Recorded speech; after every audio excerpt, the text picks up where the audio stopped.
Hi, David. Hi, Rosabelle. How are you? I'm good. How are you? I'm good. Just got to thinking earlier on. I was wondering if you could share with me and the listeners uh, what your first ever email address was. No, I won't be doing that, but thank you for asking. I was thinking about your first email address because the episode today, I think, is kind of about some deviance. And I was thinking, gosh, Roosevelt's first email is one of the most deviant things I've ever heard in my life. Okay, I'm not going to say what the email is because it would ruin my reputation. But what I will say is that, sometimes people have an idea of Chinese parents. My parents are Singaporean Chinese. And my mum was like never like a tiger mum. She's so loving and supportive. And it's maybe like willfully, I don't want to say ignorant, but I mean, I don't know how to explain this behavior that she displayed, where I had a very extremely inappropriate email for a 13-year-old. You did. You did. I might have even been 11, it was whenever email started. And she just gave it to all my relatives, like all my aunties and uncles, and were like, here's Rosabelle's email if you need it. I'm sure she was being sweet about it. Maybe she just didn't even know what it meant. Remarkable. I mean, for anyone listening, and I guess I can't reveal what it was, but it was just foul. It was a foul email address. It was like if you used a random email generator. Yeah, and plugged it into a porn site. Yeah, exactly. Like something super sexualized, also like gothic and evil. I wonder what email addresses listeners are thinking of right now. I would love to know. Maybe it can be like a Rumpelstiltskin show and, like whoever gets it wins a prize. Now, the deviancy we're talking about on the show is a bit of a leap, or a hop, you could say. We're talking about train hoppers, people who illegally get drunk often and ride trains. And I'm wondering if you, as a devious person, Rosabelle, have ever hopped a train. That's like when you're jumping on the top of it, eh? You can be in it, you can be under it. It's just basically like being on there and using it to travel long distances, but not paying a ticket. You could be like under the undercarriage, you could be like in one of the engines, you could be on the roof. It's not necessarily like running up and down the top of the train being completely bonkers. It's not like Mission Impossible. Yeah, okay. I have so much respect for someone who has the physical capability of not just falling off the train. Same. I feel the same way. I feel like I just immediately slip off. I think I'd be dead in about 2 minutes. Yeah. You'd think you could do it because you'd seen so many movies, you'd be like, yeah. That's how I feel about jumping a large distance, like between two roofs, Yeah, I know. I often fantasize if I'm in a situation where I have to run and I think, could I make that jump? And I mean, the fact is you'd just plummet, wouldn't you? Yeah, exactly. But you'd realize too late that the movies have sold you a lie, that everyone can jump from roof to roof or from train to train. So true. I'm David Farrier, a New Zealander accidentally marooned in America, and I want to figure out what makes this country tick. Now, not too long ago, I found out that the United States of America really, really loves trains. The country's first train tracks were laid down in the 1820s, and since then, America has gone on to have the largest rail transport network in the world. Over 136,000 miles of train lines weaving their way across this giant country that I currently live in. Now, I'm going to admit here, full disclosure, I'm not a train guy. I have nothing against trains. I'm just not full of train facts and probably never will be. But I am really curious about a really specific thing in the world of trains. And with so much railroad action in America, it seemed like the perfect topic for Flightless Bird. I'm talking train hopping. I have so many questions about what it's like to illegally catch a ride on a random train. I want to know about the types of people doing it and why and where they ride exactly on the train and how dangerous it is. So in this episode, I meet a train hopper and question them endlessly about the whole thing. So prepare to catch a ride to God knows where and hopefully not lose any of your limbs in the process, because this is the train hopping episode. And also, good God, finally there's a reason for the train noises and our opening titles music. Toot toot.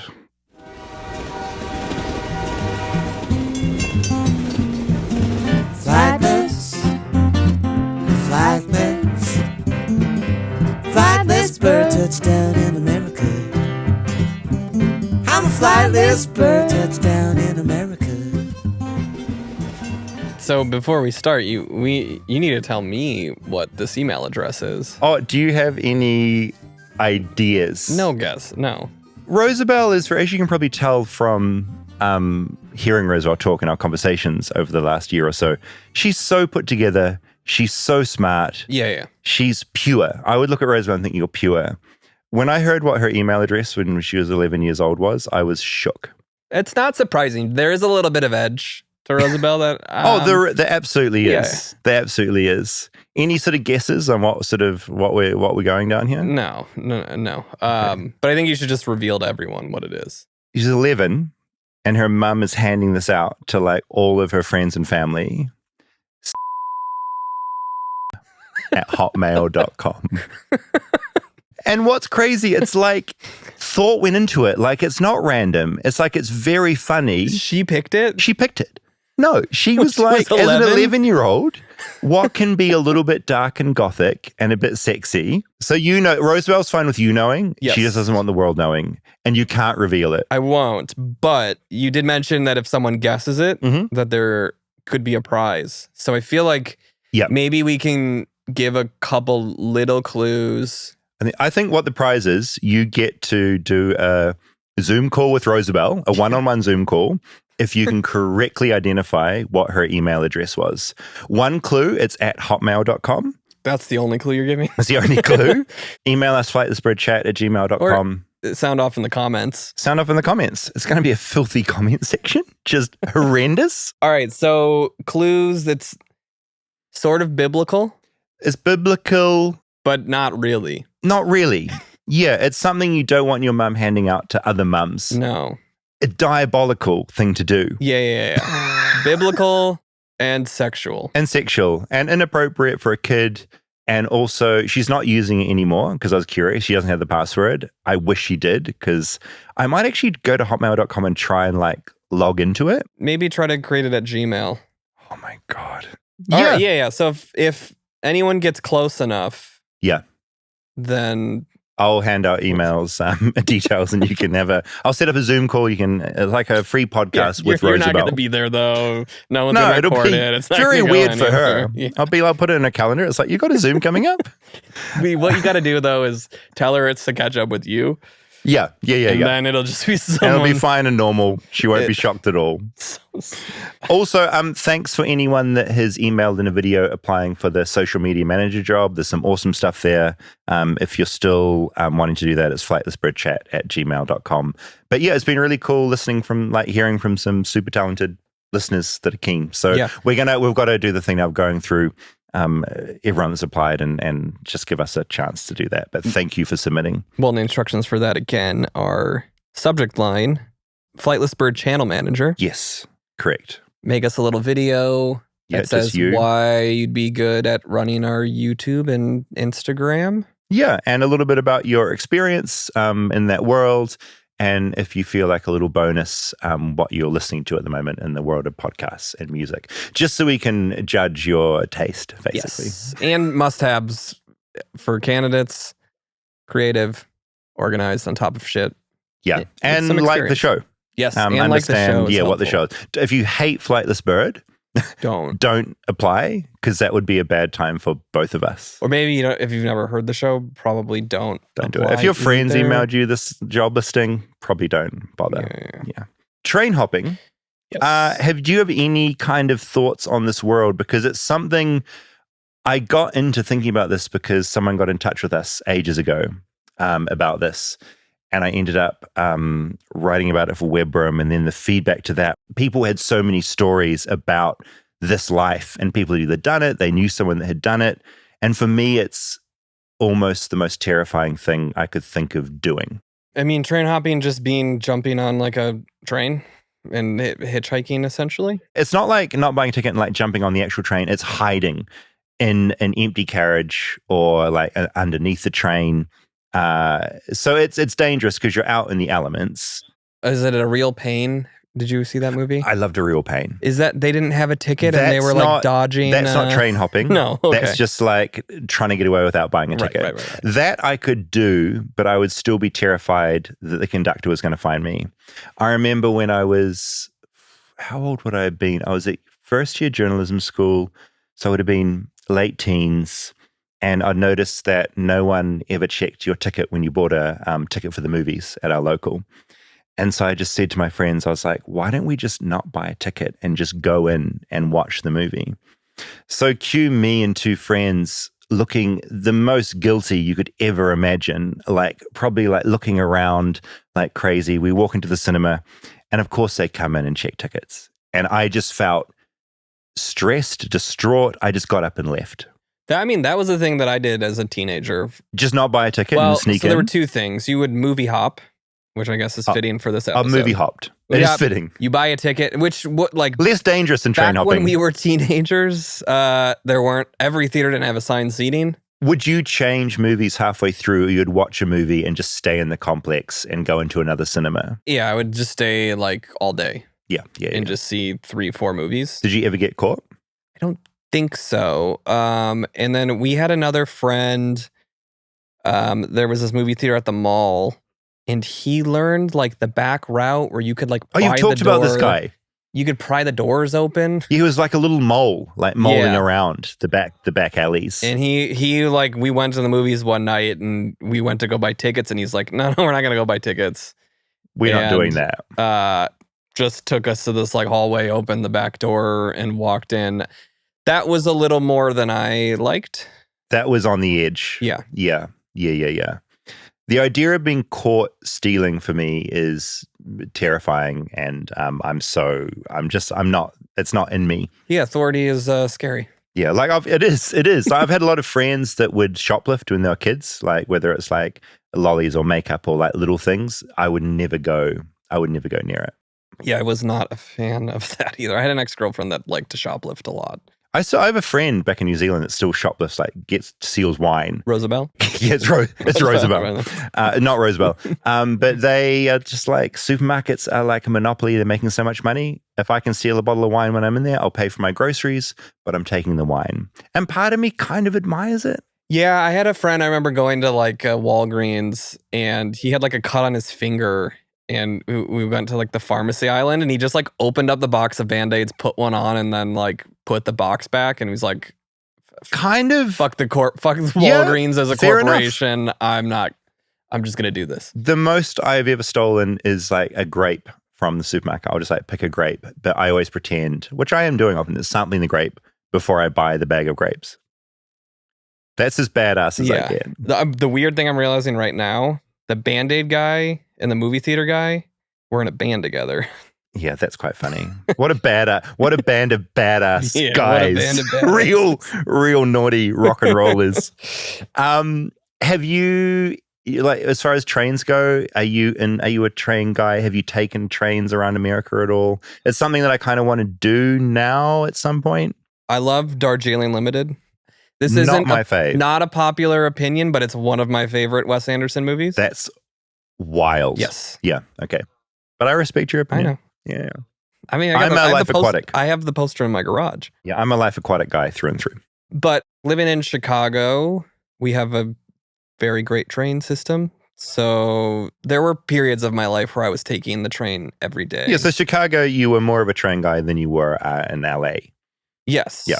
Have you done any long distance, like gone to Nebraska or something? So towards the end of COVID, when Natalie was pregnant with Vincent, we took Calvin on a train ride from LA to Oakland. How long on a train was that? Too long. Because with a kid, that's a vibe. He was a young kid too. He was like 4. How do you entertain a 4-year-old on a train? We got a like private room that had like bunk beds. You could hang out. That you could hang out, and it had like a private bathroom, because this was still the like germs were let's avoid germs as much as possible. Still, but it was like we get a private room on a train, and then an Airbnb that we go into, like it's still safe. It was a really like beautiful train ride up the coast. It was the Coast Starlight train. Because it's like a beautiful, slow, beautiful way to see the landscape that you don't see when you're on a freeway. Yeah. You're like, the ocean's right next to you for a good chunk of it. And then they have they have like a food car where you go to eat that has like a restaurant in it. And it's just like all glass on one side that you can look out and see everything. What were the other passengers like? Did you like what? We what- avoided. That You were as just in much your as- little, you're shut off. Yes. You're trying to not get infected with Yes. COVID, and you're It's just like pretty doing your much. thing. Pretty much. And Calvin is slowly going like a little bit stir crazy, Yes. running around the room. We did that. The plan was to take it back, but we were like, we can't do this again in a week. Yeah. So we just rented a car and drove back. But it was great. I feel like without kids, I would do that again. And then I do have a friend who just did that trip from New York to the West Coast. Oh, incredible. All the way across east to west. But the most surprising thing that he told me was that there was a point during the trip where someone committed suicide Oh, Christ. in front of the train, not a passenger. Different to what I was thinking, but still horrific. The train had to stop. Of course. And they had to like clean up. And apparently it's not that uncommon that happens every once in a while on those long train Yeah, rides. right. That's an incredibly rough thing to happen Yeah. during a ride. And they were made aware of like why they'd stopped kind Yeah. of thing. That was the other thing about the train rides is I think it left like 4 hours late and we got in like super late. I don't think it almost ever runs on time. Yeah, right. New Zealand has some beautiful, like, I've never done any of their like scenic train lines, but I feel that America would have surely some of the best. And as I talked to this train hopper for this episode, the whole time I was thinking, I think I want to take like some kind of big trip on a train and just meet people along the way, or maybe I'm idealizing the whole thing. But I know there's some people that are obsessed with trains. I'm not that guy, but I think maybe it could be a different way to see the country. I also assumed train rides would be cheaper. Oh, This interesting. was about the same as a flight. It's not like it was like an incredibly like cheaper way to travel. 'Cause it was like, let's save some money and take the train. Yeah, but you're instead. paying for the sights and the experience Yes. and all that kind of thing. It was more expensive than I expected, I will say. Mm. And there was another time I took a really beautiful train ride in Colorado, but this was more of just like a touristy. I think you left like the Pagosa Springs area and took a train to Telluride. Was that good? Yeah, it was awesome. I guess there's just different types of train rides. One are like for the scenic and others for the commute. Like in Chicago from the suburbs, we would take the train into the city for work at one point, and it's like a 45-minute train ride, and You're right. it's just through the suburbs, and it's nothing to write home about. The only train I've taken in America was a train going from sort of where we are, Los Feliz, to downtown to watch a movie. And it was surprisingly fine and great. Yeah. But it wasn't exactly a scenic train experience.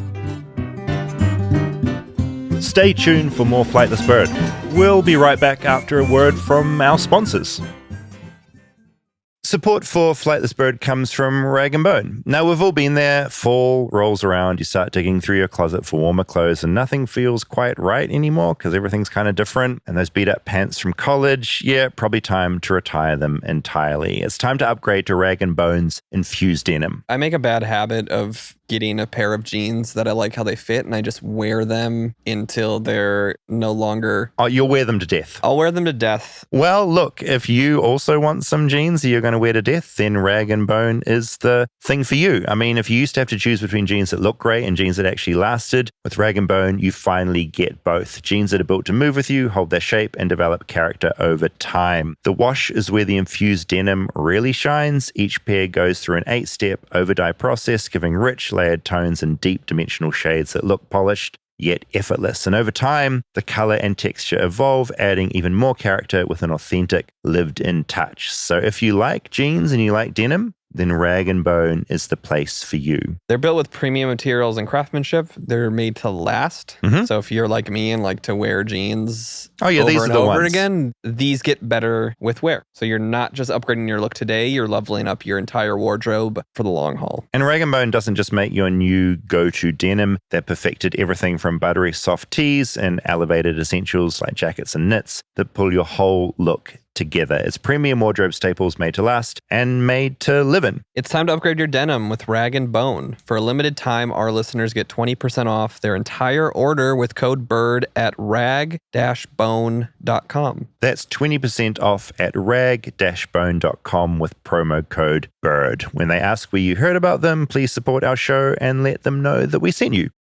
Support for Flightless Bird comes from Calm. Now, if you're anything like me, you're going to feel that the year is now traveling way, way, way too fast. It's almost my birthday, Christmas Day, and that is approaching way too rapidly. So that whole where did the time go anxiety is real. It can leave you feeling scattered and behind on everything. Calm gives you permission to slow down even when everything else seems like it's speeding up. The pressure to make the most of the final months of the year is definitely real. I think we're feeling it. We're really cramming as much as we can before the holidays. We really are. Things slow down a bit, so productivity has to uptick until then. And there's a lot of things out there telling us how to be better parent, be a better partner, be a better podcast host, better version of yourself.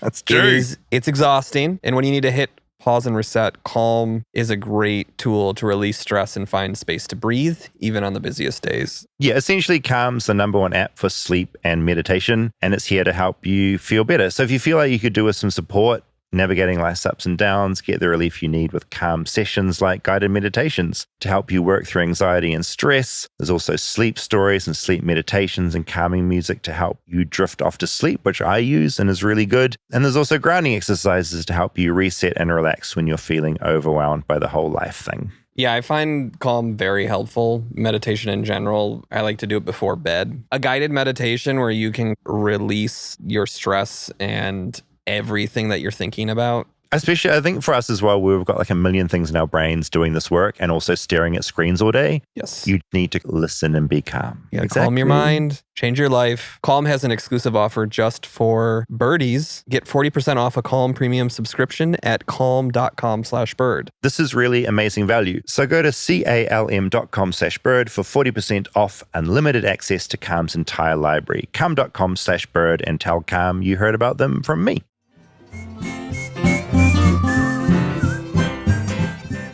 So the train hopping situation is more trying to get free rides somewhere. It's not paying, but the thing with train hopping that I learned from the stock is it's a lifestyle choice. So it's not just I want to get to that place. It's more of a I want to drop out from society. I want to get very drunk and high, and I want to like just be off the grid, free roaming around America and seeing as much of it as I can when I'm not passed out from like too much booze. It's a vibe. The movie Into the Wild, is he train hopping at any point in that? Because that is pretty much he's going off the grid. He wants to leave society and he's just... He might have jumped a train at some point because there's always that thing, right? I feel like my main memory is like from Westerns, I feel like, from like older Westerns. So, but it's separate from hitchhiking. You have hitchhiking and... We have hitchhiking in New Zealand. Yeah, no, hitchhiking's a thing. And this actually, it's the train hopper I talked to, it's not in this episode, but he talked to me about, in more detail, about that being kind of a conduit to the train hopping. Like he did hitching first and that led into the train hopping. So it's adjacent, but I feel like a hitchhiker's usually doing it to get from point A to point they are. B. It's more of a goal. Train hopping is more like you sometimes don't even know where you're going. It's just like, we're going to go somewhere that's not here. Whereas hitchhiking, it's like, I want to get to New York. But it's a gateway. It's a gateway. One thing this guy told me about hitchhiking in America is that the people that pick you up are often a certain type of person. So it's like when you're a hitchhiker, part of the danger of it is like certain people pick you up and they're going to be sometimes wonderful, but sometimes also deranged. Yeah, and like when you're in there and you see the door lock, sometimes you're like, I don't know about this. And so that's this whole other dynamic to it as well. So have you ever hitchhiked? I've never hitchhiked, and I feel maybe a bit embarrassed to say it, but I've never picked up a hitchhiker. I've very rarely even seen a hitchhiker in America. In New Zealand, I think because there's a lot of tourism and there's not that many main roads, you do see people that are obviously tourists. They've got a big backpack on and they're trying to get somewhere. My thing is like very selfishly, when I'm in the car, it's like the one time in my life when I am completely alone. And my nightmare is having to talk to someone that I don't know. Let alone a stranger. Well, yeah, it's like so I've never picked up a hitchhiker. There's also that inbuilt fear I have of getting a murderer. A murderer or just someone who like endlessly punishes you with terrible conversation. But then at the same time, they're probably worried that I'm going to kill them as well. So it's like probably a mutual fear. Yeah. Have you hitchhiked in your life? No. Is hitchhiking legal? Mm-hmm. I'm going to say boldly, without knowing for sure, that it is completely legal. Okay. Yeah, it's as long as you're not like walking on the wrong part of the road, like you're welcome to just be like, pick me up.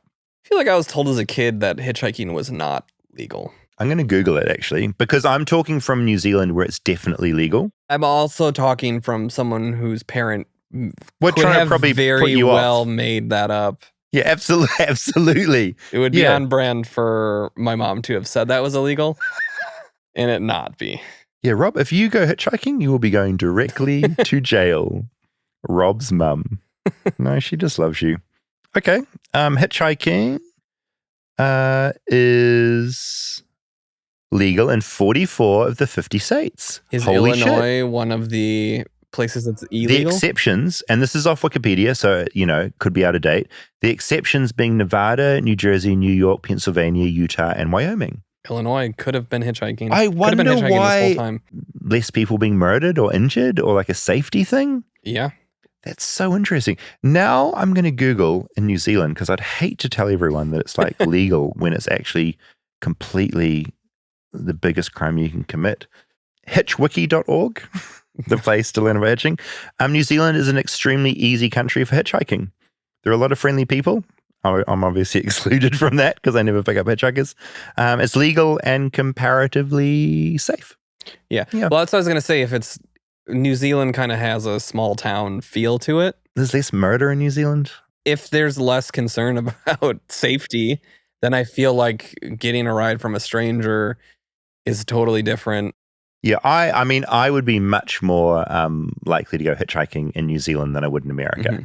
It would be a great episode of Flightless Bird. Hitchhiking across New Zealand. I mean, you're going to be there over the holidays. It's not a bad idea. Do I spend my time in New Zealand hitchhiking?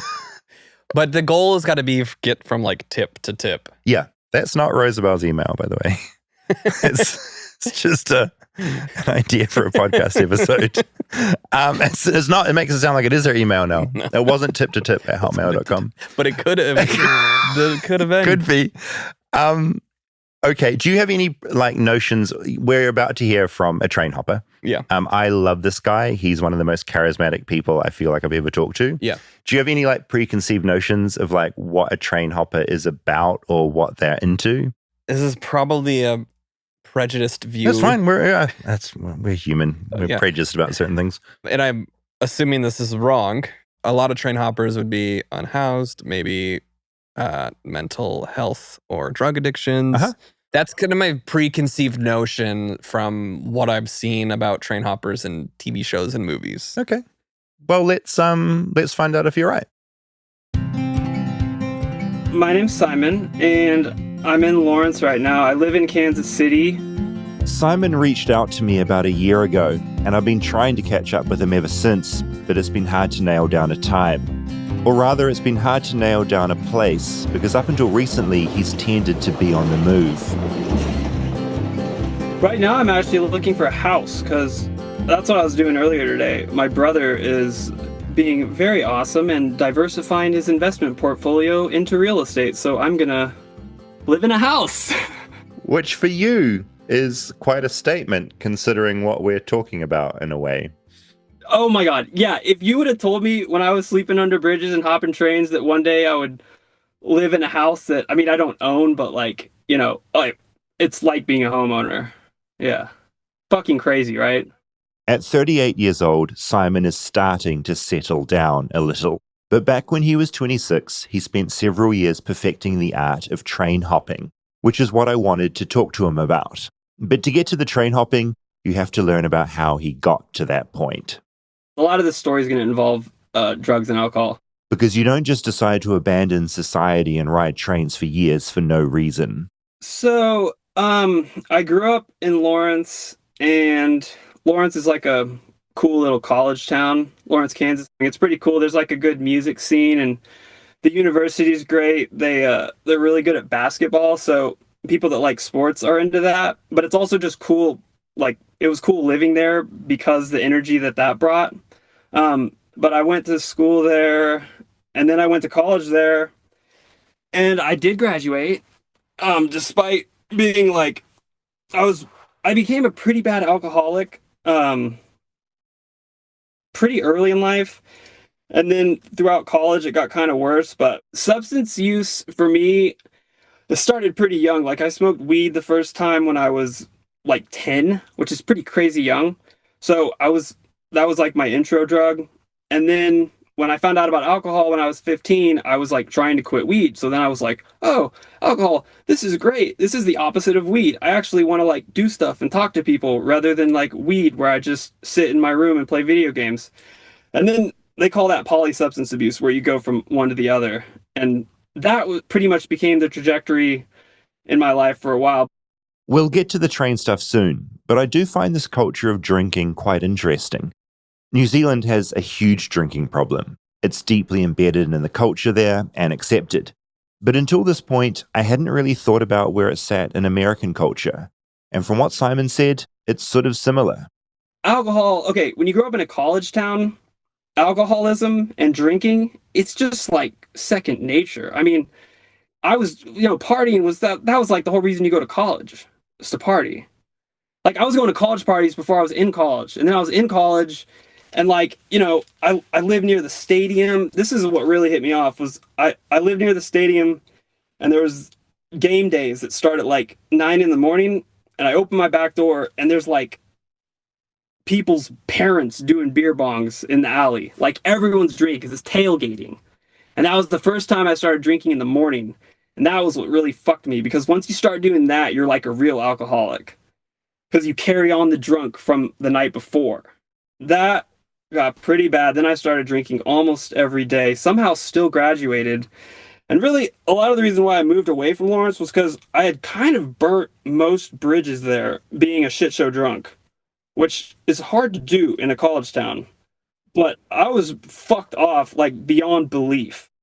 So that was the first element of the story that's about to follow, drinking and lots of drinking. The second part was a girl. So I had a friend who had moved to Portland, Oregon, and she was like, it's great up here. Everyone's from the Midwest and they're all like trying to reinvent themselves. It's so cool. Everyone's hipsters. It's great. You'll fit in fine. And so I moved up there and met some friends like really fast. And it was cool, but I don't know, after like maybe 9 months, I got kind of restless again. And I met this, really what ticked this whole thing off was I met this girl, right? Yeah, always the way. Every story, every chapter in the story of the movie starts with, I met this girl. I met this girl. She had tattoos on her face. At the time, I was like, this is fucking crazy. Like, somebody with tattoos on their face, like, she, like, intimidated the fuck out of me. There were just 2 lines that went under her eyes. Sort of subtle. Almost like a weird, like, war paint type thing. Pretty cool in retrospect as far as face tats go. Despite being intimidated, the pair got on and started sharing things about their lives. I was like complaining about my job. I think I was delivering sandwiches for Jimmy John's on a bike, which is actually a pretty sweet gig because you're exercising all day. I was like expressing my restlessness and all this. And she was like, you can just like go out and hitchhike and ride trains and hold cardboard for money and you don't have to work and you can kind of just do whatever. She's like, I did it for like a year back in the day. And I was like, what the fuck? I was like, ride trains? I was like, what, like a hobo? Like, what is this, the 1930s? Like, what the fuck? I was like, that's not real. Nobody does that. I think this would probably be a lot of people's reactions. An NPR piece from February discusses train hopping, saying, the history of train hopping in the American imagination starts with hobos. Hobo culture was born out of economic necessity in post-Civil War America, when young men saw different parts of the country that they never knew existed. And a book called Riding the Rails also talks about the origins of train hopping. At the height of the Great Depression, 250,000 teenagers were roaming America. Some left home because they felt they were a burden to their families. Some fled home shattered by the shame of unemployment and poverty. Some left because it seemed like a great adventure. By summer 1932, the roving boy had become a fixture on the American landscape. The occasional girl was sighted too, most passing unrecognized in male garb. Riding the rails is a rite of passage for a generation of young Americans which profoundly shaped their lives. Self-reliance, compassion, frugality, and a love of freedom and country are at the heart of the lessons they learned. They became known loosely as boxcar boys and girls. That was all back in the 30s, and it's never stopped. Except today, boxcar boys and girls are now generally called train hoppers. When I say train hoppers, I'm really talking like traveling kids, and we always called them kids regardless of how old they were. But it's like, and I don't know if you have ever noticed the difference, but if you see these people in real life, they usually wear all black. They have like crazy tattoos. They might have a banjo or a guitar on them or a dog. They're homeless, but they have like a backpack, and they look a little different than regular homeless people. As he says this, I realize that I've seen the type. I know exactly who he's talking about. I've traveled for this podcast a fair bit now, and I've walked through cities at odd hours and certainly by train yards, and I've spotted them. Yeah, the main difference is that like homeless people typically stay in like a general area, whereas traveling kids are like, the whole thing is like you're always going somewhere. And why do you say kids? Obviously, some of them will be younger, but is it more of an attitude? Like, they're not all going to be kids, right? Some of them are going to be 20s, 30s, 40s. Yeah. I remember there was this one dude, he was like 45, and he was still doing it. Yeah. Like, I think that was the oldest train hopper traveling kid that I knew. Yeah, his name was Dirty. Yeah, and everybody has these goofy ass names. That's the other thing that's really funny about it. Everybody has these like monikers that are just like so absurd. Weirdly, Simon didn't have a nickname. If anything, he was referred to as an oogle. Oh yeah, I should have told you that term. Oogle. That's what that is a term that you can kind of call the traveling kids, oogles. And I would describe it like oogle is, it's sort of, if you are an oogle and you call another person an oogle, it's almost like a term of endearment. But like if you're not part of that and you say that, it's like an insult. Ha. I guess you could equate it to almost like the N-word. Yeah, if you're part of that community, then it's friendly. If I'm going around yelling the N-word at that community, horrific. Yeah. It's clearly like, yo, that's not like, no. No, I'm with you. Okay, so you met this girl. She says, hey, you can just train hop. You can hold a piece of cardboard and people will give you money.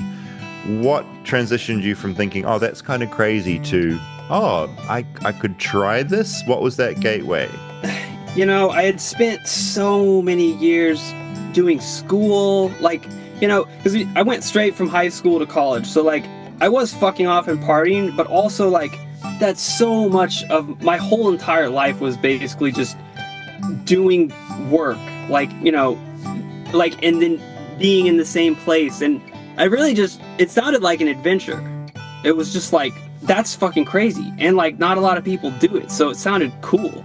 The pair didn't start with train hopping. They started with hitchhiking. And as they hitched, they became more immersed in the world of travelers in general, the unhoused who are on the move. And what Simon saw, he liked. A lot.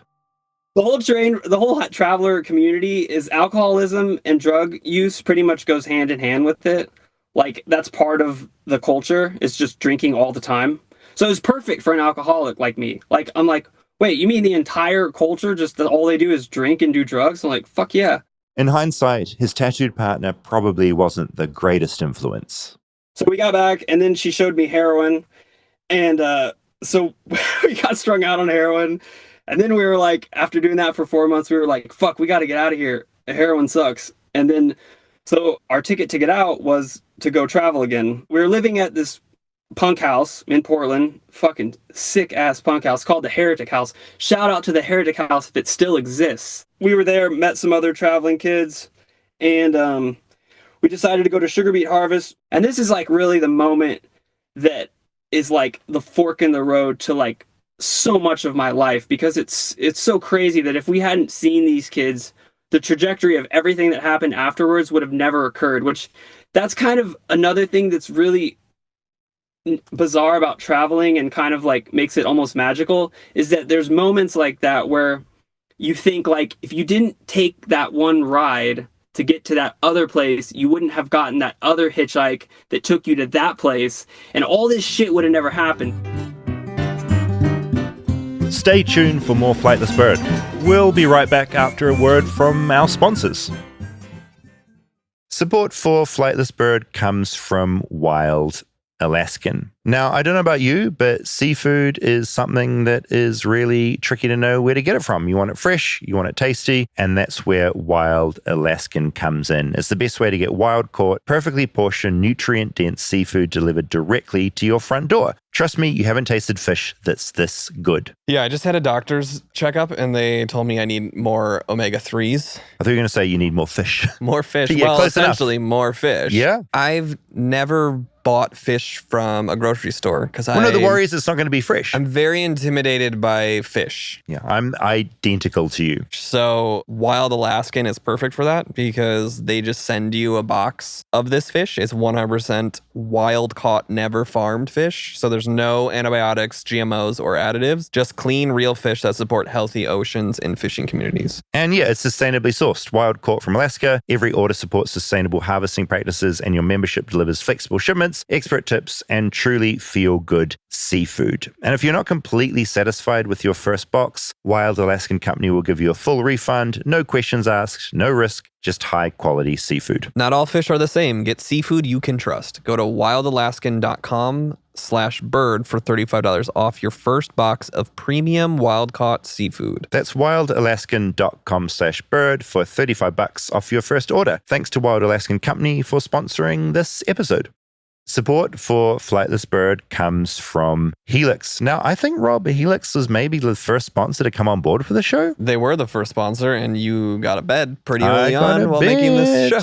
And so, yeah, I'm happy to endlessly praise Helix. It's one of these sponsors that's just very easy to talk about. I sleep on their mattress, very good sleeps. I think I used to go to sleep in like an hour. I reckon I'm out in about 3 minutes. Well, I mean, you came to America just kind of this broken man. Yeah, I was a mess. The beds in New Zealand, apparently. Terrible beds. You sleep on the floor. Sleep on the floor. Well, Helix, not anymore. I'm on a big, comfy, midnight luxe mattress. I'm a side sleeper and a back sleeper, and it suits my sleep style perfectly. Yeah, I really love my mattress. I went and did a sleep quiz. Took about 30 seconds. I got matched with a mattress that then turned up to my front door. And ever since then, beautiful sleeps. It's going to be really hard when you go back to New Zealand. You're going to have to order another Helix mattress. I'm going to be back home, staying in Roosevelt House. I'm not going to sleep. It's going to be awful. I'm thinking of ways I can get my Helix sleep mattress back to New Zealand for the 3 weeks I'm there. Well, maybe Helix, if you're listening to this, send David another bed to New Zealand. Yes, please. Oh, that's such a good idea. Go to helixsleep.com/bird for 27% off site-wide. That's helixsleep.com/bird for 27% off site-wide. Make sure you enter our show name, Flightless Bird, after checkout so they know we sent you. helixsleep.com/bird.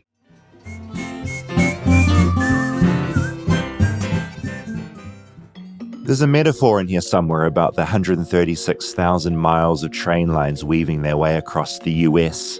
And those lines led to Simon living in a punk house in Portland and meeting these kids who led him to the sugar beet harvest, where seasonal workers all converge to harvest fresh beets. We were in Fargo. We fucked around there. I think we worked sugar beet harvest like one day, and then we said, fuck this, let's leave, which is something you can do when you're like homeless like that. So we left, and we met up with these other kids that had a car. So then we were rubber tramping, is what they call it, when traveling kids have a vehicle. And we drove down to Kansas City. And it was in Kansas City that Simon hopped his very first train. So the train yard, they have what's called the siding. And that's where when you enter a train yard, the train has to stop for clearance to get out of the train yard. And that's where you catch the train. So it's stopped typically. You want to catch it while it's stopped. It's kind of dangerous when it's moving. Although that's what they call catching on the fly. And that's like really cool. If you can do that, you're a bad motherfucker. The first train that I ever hopped, it was rainy. We were drinking by the train yard. I had blacked out and was like asleep next to the train. One of the kids tapped him on his shoulder and roused him from his drunken slumber. So this first train we got was called a Cadillac grainer, which is slang, but it's basically a grainer that has an extremely deep porch. Like, I'm saying, this is so deep that you can sit like I'm sitting now with like 8 other people in it and you're completely unseen, which is extremely lucky for the first train also. When you're experienced, you know what cars are rideable. And you don't know, like, when you just look at a train, it's hard to tell that any of them are really rideable. I think everybody pictures, when they picture train hopping, they picture a box car, correct? Like with the huge doors that are open. It's all I think of. That does happen sometimes. That is extremely fortunate if you get one of those, because they don't typically keep them open. But if you can get one of those, that is what's up. That's like the ride of all rides. But so otherwise, it's like the trains will have their cargo, and then they have like a little indention where the 2 trains connect. It's called the knuckle, and then right next to that, there's the train, and then there's like little indentions, and it's called the porch. And on certain trains, like, there's a bigger porch and a safer porch. Anyway, on Simon's first train, they'd gotten a grainer with an extremely deep porch. But we soon found out our luck was totally fucked, because the train went, we thought we were going south to like an actual city, but the train just went to this bumfuck place called Parsons, Kansas, which is like nothing. It's like this tiny little, bumfuck Kansas town. When you think of Kansas, like, that's the town. Like, nothing there. And it stops off in this, like, basically a field. It's just like sighted off in this field. It was definitely exciting and scary, but like totally cool. I got so lucky with the people that I got linked up with, because they're not all good people. Like the culture is pretty violent, or at least it was when I was doing it. And you hear all these stories of people who will like take new freshies on the road and then just like beat their ass and leave them for no reason, like weird shit like that. And just like that, Simon had become a train hopper. He was addicted. It was more exciting than hitching, more chaotic than rubber tramping. Simon was unhoused, and he was also really happy. How did you get money? Was it like cardboard signs and like sort of asking for money? Like, or was it like dealing drugs? Like, how do you make money for 2 years when you're needing to get food and that kind of stuff? They call it flying a sign, and you've seen it. People with cardboard. So there's a total art to doing that. And yeah, and especially when you're traveling, the advantage you have over people that do it in the same city is that you're not recognized. And you go to places where there aren't a lot of homeless people. Like, flying a cardboard sign in a major city with a bunch of other homeless people is not good money. Like, you won't make shit. But if you're traveling and you happen to stop by Parsons, Kansas, and you go to an intersection or an on-ramp, and you just say, your sign just says, traveling broke and hungry, which is the old standby that we used. People go, oh, you're traveling? They go, oh, that's kind of neat. That you're not just a bum, you're traveling. That's kind of cool. They give you money. And when you're an alcoholic and you're, all you need is a handle of vodka, which is like $15 maybe. I mean, that'll get 4 people pretty drunk. So it's pretty easy to survive, and getting food is no problem. Like, if you write traveling broke and hungry, you'll get fed so fast. I suppose this is a reminder of one of the really good aspects of America, or rather, Americans. That's one thing it's never really hard to eat in America when you're homeless.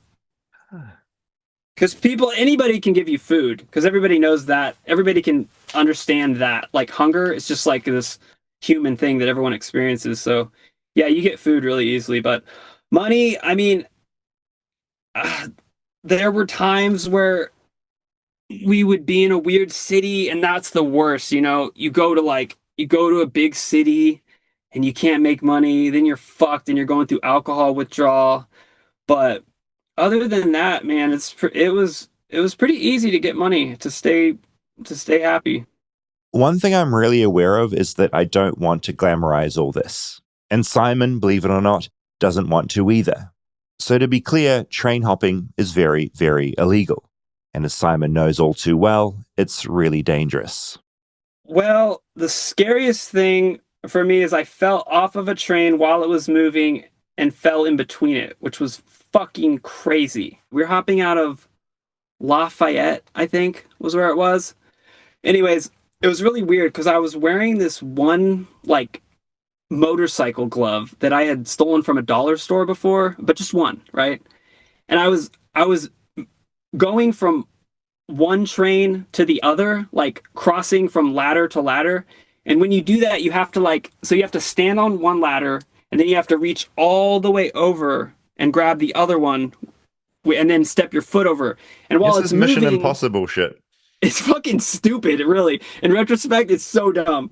And so we were actually in the engine. So you can ride those, the engines. They put them on the back and there's nobody in them. So we were on that, and I was climbing on the roof and shit, and I was climbing from one to the other. And sometimes when trains are moving, they do this thing where like they jolt, and it's like this thing where they have to I don't know the exact physics of it, but basically it jolts down each train car. Like you know those little balls that you drop and it hits one and it does the other? It's sort of like that, but on like a really huge scale. And so by the third or fourth time I was crossing, it did that jolt thing, and I flew and hit my eyebrow coming down, fell in between the train, and with my right hand, I caught myself in what's called the knuckle, where the two trains connect. And so I'm like this, the train's moving this way, I'm holding on with one arm, and my feet are getting dragged underneath the train, hitting the railroad ties. Like my heels are bouncing off of it. And for some fucking reason, I'm wearing this one glove, right? And so I actually have a little bit of grip on the flat surface, which is up there. And, you know, I pull myself up and climb up and fucking cheated death, basically. It's crazy. Another of those moments you talked about earlier where like this really weird decision to steal one glove ends up saving your life, right? I mean, why was I wearing one glove anyways? That's so fucking weird. 13 train hoppers have died in the US so far. And again, this is the disclaimer bit of the episode. Train hop at your own very, very, very high risk. I definitely saw a girl get her foot crushed between two things, the knuckle. We were in a train yard and she was ahead of us, and I guess when she was climbing over, her foot was like in between two of them, and the train like came alive and then connected. Yeah, that was pretty gnarly. And that's the catch-22, right? It's the danger that helps keep the whole thing appealing. Everybody's so fucked up so often, and like also I think what adds to it is that like it is fun and great and awesome and you're free, but also you are homeless, you are sleeping outside, it is stressful, and so people I think have a lot of like built up like rage inside of them, and I think in general it's just a lot of times attracts violent people also. And yeah, because everyone's on edge. But yeah, so throughout my time being a traveling person, I got beat up a lot of times. I got stitches. I got stabbed one time. Who stabbed you? This was actually my friend. Your friend stabbed you? Yeah. Yeah, we're not friends anymore. Wait, what happened? You can't just say your friend stabbed you with no reason. We were both alcoholics, drinking a lot, and I guess this is what I was told because I was blackout drunk. Apparently, we were talking like we were gonna fight. I stood up to fight him. I came at him, and he just stuck me 2 times in the leg instead of fighting me. Which, in retrospect, it's kind of bullshit because I'm not even good at fighting. When you are in a knife fight like that and you're stabbed, where do you go to patch yourself up? So he drove me to the hospital. It's a good friend. There's something I want to address at this point, and it's how whimsical many of these stories sound when Simon tells them. Part of this, I think, is just due to his storytelling ability, but I wonder if it speaks to something larger about the train hopping scene. Because it's a scene built on riding these giant vessels that represent the American dream of freedom and exploration, the classic American story. And I realize these kids traveling these vast distances are forging and telling their own stories along the way. Many of these stories are violent, and they're also objectively compelling. I mean, the Bible is the most popular book of all time, and it contains some of the most violent stories you'll ever read. I think of that moment in 2 Kings chapter 2, verses 23 to 24, where 2 bears maul 42 children just because they mocked some guy's bald head. I digress here, but my point is that violent stories make for stories that get told and retold, eventually turning into lore. And I think so much of that plays into the stories told by train hoppers. A lot of traveling and the train riding community, it's all about like you're sitting around waiting for the train so often that all you do is you talk stories about other traveling kids, other oogles. This was a huge story back when I was riding, and so the story goes like this. There's 2 guys on a train. One of them gets pushed off of the train while moving. He falls, busts his teeth, half his teeth get knocked out on the rocks or the train tracks or whatever. He crawls on his elbows 5 miles or 7 miles. We don't really know how long it was because by the time dude tells the story, it's like probably exaggerated. Either way, he got fucked up allegedly by this one dude, and he crawls back to town or whatever. And this guy who gets kicked off the train, he's kind of like a big deal in the train riding community. Everybody knows him, right? He's fucking pissed. And so he puts the word out that this guy who kicked him off the train did this to him, fucked his teeth up, and they got him. And so they get the guy over, and they're like, the dude sees him and he's like, I want my teeth back. And so apparently he had a mag light and a pair of pliers, and he's like, I need my teeth back. And he had lost from here to back here. Simon opens his mouth and gestures to half of his back teeth. A shit ton of teeth. Apparently, dude pulled one of them, and every time he would pull it and cry, he would smack him in the head with the mag light. I mean, this is like fucking brutal shit. It's like something out of American History X or Pulp Fiction. Maybe it happened, maybe it didn't, but I tend to think it probably did. And like all depraved stories, it had a depraved twist. And then later I was dating a girl who actually talked to the dude who had his teeth pulled, and he said that he didn't really even push the guy off the train, that he just fell. And like, it's so fucked up. But anyways, that's an example of a story that I had heard from so many people that it was just like part of the lore of traveling. It was like, oh, you heard that shit about Dice and Scarecrow? Like, yeah, fuck yeah. And like, everybody knew it. Again with the nicknames. In this case, Dice was the one who was either kicked off or probably just fell off the train, and Scarecrow was the one that pulled out Dice's teeth in retribution. It's funny what happened to that kid that did that had dude pull his teeth out. He got shot in the, he got his leg and his arm cut off by a train. Then a year later, he got shot in the spine, and now he's crippled from the neck down. Oh my God, it's so intense, isn't it? Like, there's moments where I think this is kind of whimsical and otherworldly, and you're living outside of society. It's also fucking brutal and dangerous. Yeah, and so the whole thing is this weird dichotomy of like, you're free and everything's cool, but then you're facing like that at any moment because you don't know who somebody is, or you don't know if somebody's going to be especially crazy when they're drunk. Like, there are people that get murdered, and also the life expectancy in general of these people. Like, I knew so many people that have died, like, that I had rode trains with and that I had hung out with. I never really like acted like I was, like a super duper hardcore train rider, and I think that was refreshing for a lot of the people that I met, because with any subculture, you know how there's always that element of like people wanting to not be posers, like that whole thing. Like, so a lot of people would try really hard to be like, I'm fucking hardcore train rider, but like I was just kind of like stoked that I could get drunk all day and party with people, so I was just like, yeah, whatever. Simon rode on and off for several years. He's been to every state except for 5. He says most train hoppers are white and there tend to be way more men than women in the scene. And in amongst the alcoholism, drugs and violence, there's beauty too. This one time we were in California and we were riding a train and we were going north and we saw it was winding through the mountains like really slow. It's like mountain, California, you're in California. Yeah.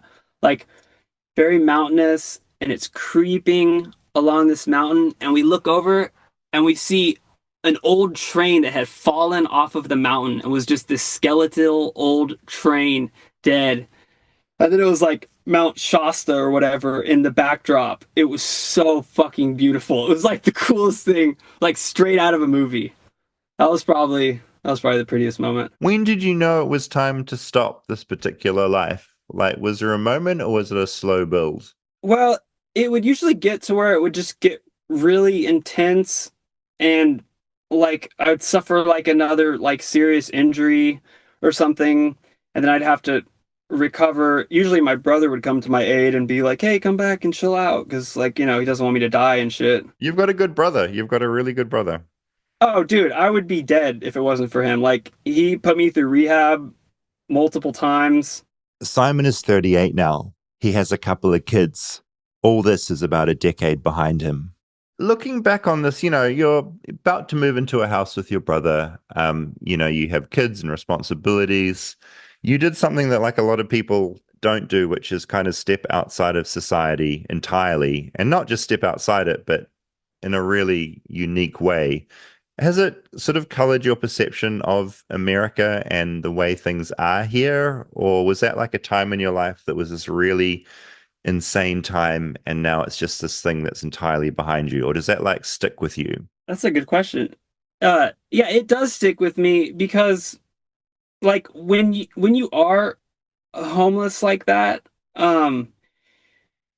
you're basically deciding to be like the bottom of society. Like, and I was willingly deciding to do that. And so you see the absolute best and absolute worst in humanity. And, there were moments where like you get the most insane kindness that is just from the bottom of people's hearts. And then there's moments that are just so painfully cruel that you just wonder, like, how the fuck do people do this? Yeah, you see every aspect of humanity like in overdrive, basically. And with that in mind, and thinking of what he talked about earlier, from the adventure to the violence to the beauty and camaraderie, I wonder if he'd ever consider returning to the old life.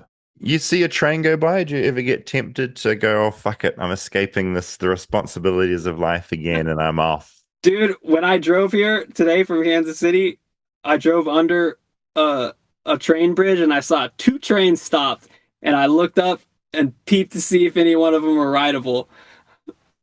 And I was like, yeah, damn, this would be nice right now. But yeah, and I do always think about it. I could just like take 5 days of PTO from my job and go do it. I've thought about it. I was thinking about doing it with my friend who I still stay in contact with, but we were talking about it, and like part of what made it cool was that we didn't have money and we didn't have anything. So like I feel like it would be weird to go into it with money, because then it's like, what would the struggle be? I guess just riding the trains would be fun, but yeah, but knowing you've got that exit somehow takes the fun or excitement out of it. Sort of, yeah, because it's not as much of an adventure. Yeah. But yeah, I do. Yeah, I probably will do it again before I die, just for fun. After reflecting on everything he's told me about all the death and near-death experiences riding trains, that last line strikes me as kind of fitting. I probably will do it again before I die. Said with zero irony, just a love for the incredibly dangerous and incredibly American pastime of train hopping.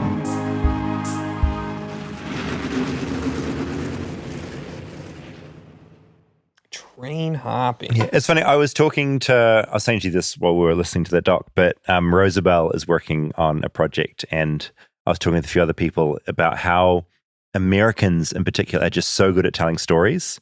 Like New Zealand we struggle to tell a story. You're telling me. Fuck you. We're not natural storytellers. Like, we're told to not center yourself in things, and we don't learn the rhythms of storytelling. Americans love telling They stories. love it. Yeah. And they tell things in such a compelling order. And so, yeah, I talked to him for like an hour, and I was just like, everything you say is sort of amazing. And the thing that I kind of got dragged into with him and listening back to that, it was like, it's this balance of like, he tells everything in such a whimsical way that I'm kind of like, this sounds amazing. Yeah, glorifying but everything about it is dark. Like, it's riddled with addiction and drugs and violence, but the way he tells it, you can almost, part of you goes, this is exciting. Well, it feels very like Peter Pan and the Kids That Never Grow Up mixed with no, you're completely drugs right. and alcohol. And that's like, it's what he was saying. How Rufio's group of kids that he has. And no, that's what he said. Like, they call themselves kids. And he's like, the oldest kid we had in the crew was like 45. And it's this whimsical thing, right? Where like, I'm not going to take part in all this other shit you have to do, like taxes and earning money and raising kids. I'm out. Yeah, I mean, there's some like freedom and escape to it all. And then he just casually mentioned, like, in a very casual way, I'd get beaten up again, or my brother would have to, or stabbed, or my brother would have to put me in rehab. And then you go, this is actually I wouldn't survive for 5 minutes. Yeah, it's a lot darker and more serious than the stories regaling it. Completely. Yeah. And I feel like what you said at the beginning of your ideas about the scene are completely accurate. It is a lot of drugs and alcoholism and, as he said, hobos and homelessness, like in his words. Well, so yeah, he was talking about drinking and drinking culture in America. And I have found, I don't know if you've noticed this, drinking cultures are kind of different depending on which part of America you are in. Okay. Because like Chicago definitely has a drinking culture to it. Right. Like, you go out to get drunk. Much different than LA. Like, people in Chicago drink a lot. Drink a lot. We've got like 4 a.m. bars there. Like, you know which ones are open that won't be closing, that you can go and keep drinking. No, in LA, I feel like my experience here is that people drink a lot less than New Zealand. LA feels like it's more of that we're healthy, but people they're more likely to be high on like weed or mushrooms or something than blackout drunk. I've drunk a lot at times, but in New Zealand, you do it. That's your main kind of form of what you do on a night out. And certainly in student culture, it's what you do at university cities. Like, you will get drunk. And that's how you meet people. Like, a lot of people hook up because they're too shy to date. They'll get drunk and they'll meet someone. And that's how a lot of New Zealanders get together. I'm doing massive stereotypes here. And it's not good. It's bad. And alcohol is very openly sold and marketed in supermarkets, and it's very normalized, and we get drunk. College towns are also very much that too. Which is what he was talking about, this idea, and that's how he got into it. In Chicago, you knew that like DeKalb, where Northern University was, like, that's a heavy, it's, fully different culture of drinking there too. And there are these little pockets kind of around, at least the Midwest. It is wild to me that I think in America and New Zealand, alcohol is marketed as being like fun and good and normal, and it's poison. Yeah. Like, it's poison, and it's wild how legal it is. And yeah, that was what sent him down this like rabbit hole of an insane 2 years, which he doesn't regret, but I think certainly looks back and regrets elements of what happened over that time. Right. He mentioned Jimmy John's. Oh, tell me about this. Have you ever been to Jimmy John's? No, he said he was a sandwich delivery guy for Jimmy John's. Jimmy John's is like another chain. You got Subway, Quiznos, Jimmy John's. Where does it stack up in the sandwiches of America? I actually like Jimmy John's. Okay. Freaky Fast is What? was their slogan at one point. Fuck are you talking about? What does that even like mean? how fast they would make it and then could deliver freaky it. fast, right? Freaky fast. We get you the sandwich so quickly. Yes. Allegedly, I think there's some problematic stuff with the owner Okay. of Jimmy John's being Seems to be the case with almost every chain origin story. big game hunter. Yeah. But they're maybe franchised, so I don't know. I don't know the specifics of that. It's not all roses in Jimmy John's land. Correct. Okay. But it's very distinct, different types of sandwiches between like Subway and Quiznos and Jimmy John's and Potbelly. Is it more of a sort of cheesy, meaty thing? No, I like the bread. Good They're bread? like slimmer. Less I bready? want to think healthier, but I don't. I doubt it is actually healthier. But you feel it is. You feel it's a healthier option than some sandwiches. Hey, pick a side. Pick a side. Is it healthy feel like or it not? is, but I know it's not. Is my answer. Oh, yeah, it's definitely not. Definitely not. But it is not like Potbellies is like very loaded with everything, and Okay. like Subway too. Mm-hmm. Semi back on topic, but Yes. I was looking on Wikipedia, train surfing injuries and death, and obviously train surfing isn't train jumping. It's more of a we're going to jump and be lunatics on the tops of trains. But I was just curious about the numbers, and Brazil, 100 deaths total, whereas America is listed as only 13 deaths. So it's not like, while America has a shit ton of trains, the deaths from people fucking around on trains is much less than some other country. Ukraine, 16. South Africa, 19 deaths. Yeah, Brazil, though, is insane. 100 deaths. That's just out of control. Germany, 18 deaths from trains. Do you know what happens if you get caught train hopping? Like, what's the consequence? Good question. I believe it is like a hefty fine. But if these are all homeless people, This is a good question. like that's not getting prioritized to be paid. No, completely. So is it a jail term? I'm going to have a little look here. Train hopping. And I imagine it's like hitchhiking. It's different in different states. Let's go to the Reddit, the most accurate place you can possibly go to. Going on this Reddit thread, it is a nightmare of differences between states Okay. and places. Yeah, criminal trespassing, prosecuted as a misdemeanor. You can face jail sentences potentially, or a very hefty fine. Got it. I got my first fine in America last week. Oh, a Joshua Tree? I was in Joshua Tree, and yeah, I ran a red light. I just was an idiot. There was no traffic. I looked, there was no traffic coming. I saw a green somewhere, but I think it was a red arrow. I just turned, and instantly It was a right turn?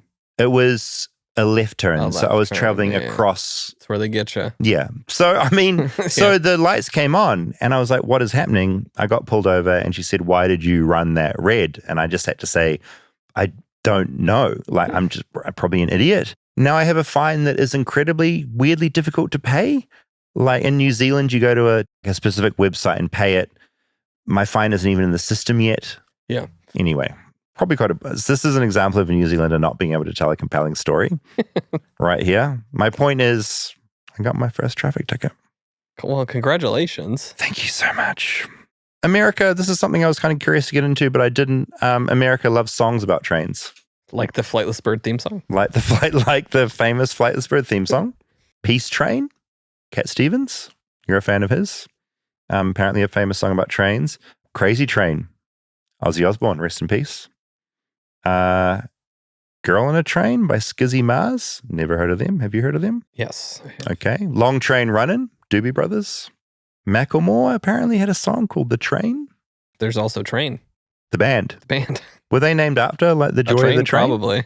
Such a. I would imagine. It's not a great name, is it? Train. I mean, for a band. or it's the best name. The best name ever. Aerosmith. Train Kept a Rollin'. Trainwreck by Banks. I don't even know who Banks is. Midnight Train to Memphis. Chris Stapleton. Blink 182. Last Train Home. From the album California. Feist has a song called Train Song. Really? Okay. Yeah. There's so many train songs. What's your favorite train song? flightlessbirdchat@gmail.com. Yeah, let us know. Let us know. I guess my point being, trains really are like deep in this country's soul. Trains are not only American, but very American. They're very American. Would you train hop with me? Would you go on the road with me for a week? Say to Natalie, I'm going to go train hopping with Dave for a week. I'll be back. I mean, we can call it train hopping, but we'd be purchasing tickets, right? We're bad to the bone. I don't think I'm not willing to commit a misdemeanor with you. Yeah. But we just need to not get caught. I'd take a train ride. Okay. I reckon with Simon, with our guide, a sober version of Simon by our side, we might be okay. Feedback. A lot of feedback to the homecoming episode. Sometimes I kind of sort of get a bit used to America and how things are, but I don't think I loudly said how different America is and how batshit it is. Someone on the Flightless Bird Reddit thread said, what? David's never been to seen a marching band? And I went and commented no, I haven't. And she's like, so what? They replied what about parades? As if you can't have a parade without a marching band. You can't. You absolutely can. No, absolutely not. Here David. we go. No. So I'm sure in New Zealand there are some marching bands, but our parades, there aren't marching bands. And it's you're missing out. Clearly, Dylan, my friend from New Zealand, wrote to me and he kind of captured my thoughts on this. He said the homecoming thing was fascinating because it feels like it's lacking so much more in some sort of larger series around the insanity of American schools. Every aspect of the thing is alien. Class presidents, activities directors, the whole freshman, sophomore, junior, senior thing, the very idea of a high school stadium, even the idea of referring to a single year cohort as a class, let alone class of 2026 or whatever year they graduate from as soon as they enter high school. All of it, batshit bananas. I would think the class thing is not uniquely American. No, but it's not in New Zealand. Yeah, not New Zealand. That this also shit's seems crazy. A little European to me. My point is, even when I was talking to the artistic director or whatever, the activities director, I didn't acknowledge in the episode how weird that is. What the hell is that job? That doesn't exist in New Zealand. Yeah. I guess my point being, sometimes I forget to get across how different this shit is to what we have in New Zealand. All right, Kyle wrote in regards to the voting process, which I didn't touch on highly in the episode. I can only speak for the American high school that I taught at for 10 years, but this is how I understand it. At our school, different sports and clubs can nominate students to be on the homecoming court. Again, that's weird. A homecoming court? Is that weird to you? Yeah. So odd. So there would be one football player, one boys basketball, one girls basketball, one boy from band, one girl from band, etc. There was also a process for 2 students per grade to be nominated, even if they're not in a club or sport, also done by peers. And then every student in the school has the option to vote for who they want to be the homecoming king and queen once the entire court is announced. Then they announce the king at a prep rally during school hours and the queen at a halftime moment in the football game. Pep rallies are weird. I do remember pep rallies. It was like an assembly. Do you know what an assembly is? We had an assembly. All the kids Yeah, all the grades would have to come. And I must have been around homecoming. It was like a pep rally for the game where. And what is a pep rally? I don't is really it a dance? know. No, a speech. It is like a speech, and them and cheerleaders I think are doing stuff, and there's maybe a dance. They hype you. Yeah, it's hype, and there's probably a school song that gets sung. Again, school song. Yeah. What is a school song? We don't have school songs. Yeah. What? We love our school. Boop, boop, boop, boop, boop. Well, you have school mascots or no? No. Yeah. No. Yeah. That's what I'm saying. All this is crazy. Yeah, we were the Vikings. Okay. So there was probably some sort of chant. We are the Vikings. Bop, bop, bop. Exactly. Okay. I think that was it.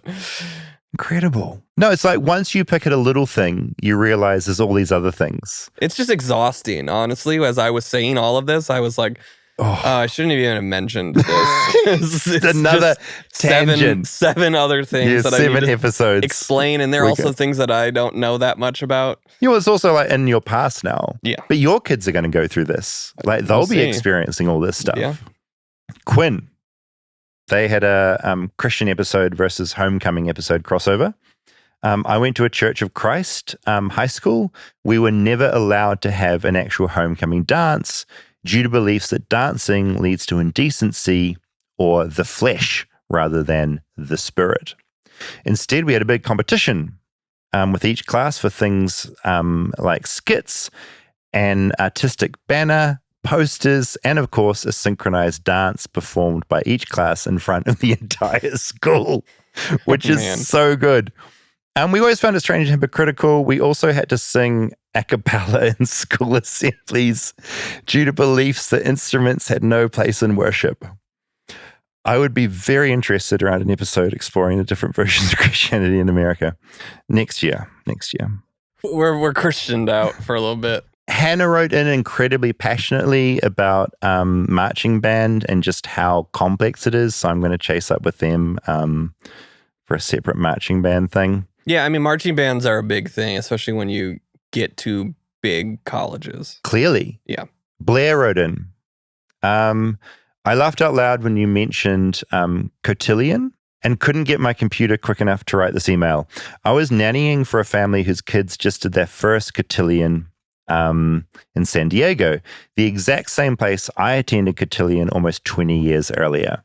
Instant flashback, sweaty palms and white satin gloves, clutching my dance partner's limp hands, thinking maybe I should just take the lead if this kid keeps stepping on my new Mary Janes. Girls wore modest dresses, stockings, and white-fingered gloves. Boys had suits and ties. Watching the kids now, I realized nothing has changed since I went. Partner dances like the cha-cha, waltz, and foxtrot, group dances like the bunny hop and hokey pokey, and the same sweet, well-spoken host. I did a little research and found out that the host has been director of the cotillion I went to since 1996. Oh, it's a cotillion episode. Absolutely. Emmeline wrote in saying, generally, it's a super southern thing. Savannah, Georgia is where she recommends we look into. She also said, on a completely different note, barn dances are also important. Yeah. Are you familiar with them? No. But It's the okay. words together make sense. I live in North Carolina now and recently attended one at an old dairy farm.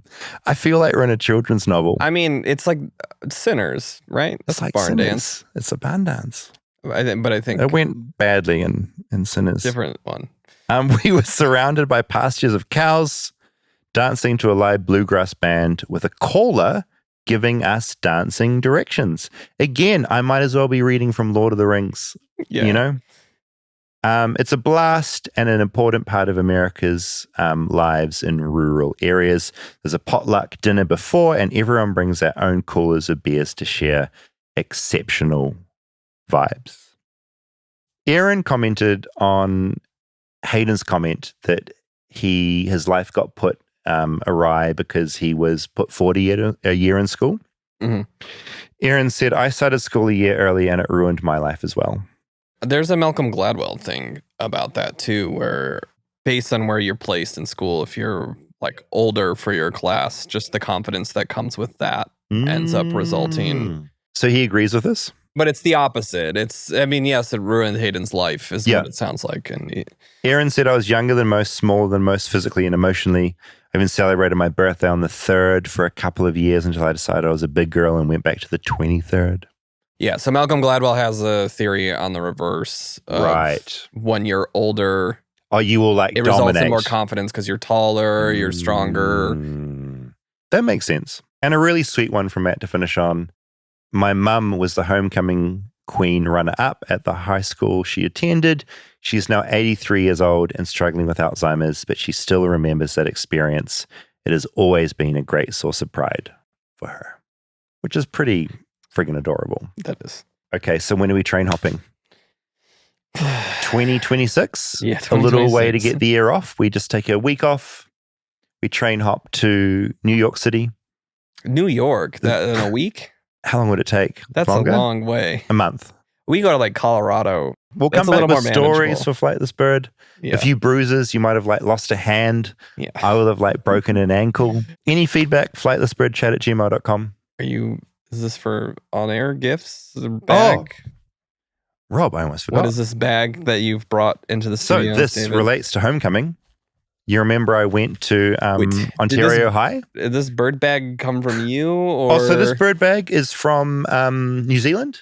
Okay. Our local grocery store gave these out. Ah. This is a budgerigar. This actually reminds me of my first budgie that I ever had, Roger. Beautiful What's bird. the name of the grocery store? It's Countdown. Is it on the side there? No, I think it's the artist, Pete, someone. Yeah, I think it's Countdown. Countdown. So at the homecoming, they gave me this crown. Oh, great. Yes. Which you can... I think you should wear it. Wear that. A bit sweaty in here. This was a football, Ontario High. Wow. This is for you and the kids. Oh, it's they for gave me. this to you. Another one. So that's from Ontario High. And heavy.